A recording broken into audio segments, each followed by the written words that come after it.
got a big stained area here in my driveway and I'm trying to pressure wash it. And just using a standard pressure washer takes forever because of the little wand on the end. Well, I had found this pressure washing disc in the metal recycle.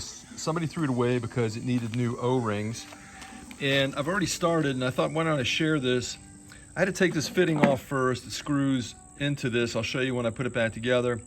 But here you can see one of the O-rings. I've already taken it out and putting the O-rings on, but it's so tight now with the new O-ring, I can't get this back out easily, and I don't want to screw it up. But it was spraying water everywhere, and I wasn't getting the proper pressure that I needed.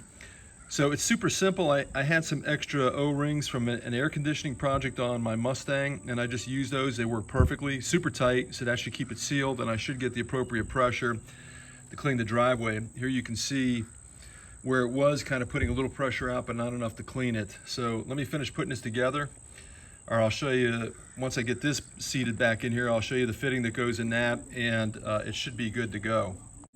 I had to use a C-clamp to get that back in there. It's all sealed up now, and I just need to put the fittings back together and test it out.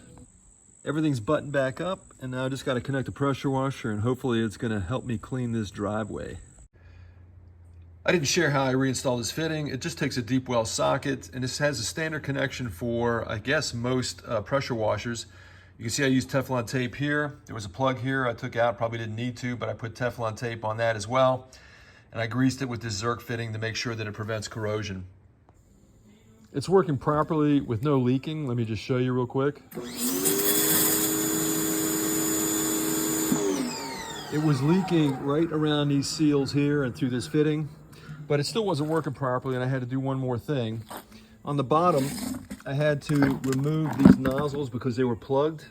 Just a socket pulled them out, and then I used compressed air to blow them out from the back. There was some garbage in there.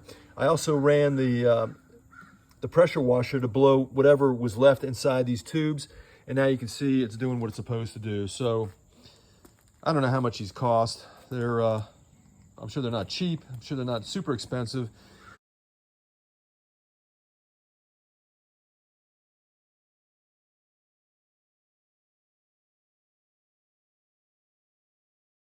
But again, it was thrown in the metal recycle, and I'm able to use it with great success. And I don't have to stand here all day with a single wand going back and forth. It would have taken me days to clean up this area.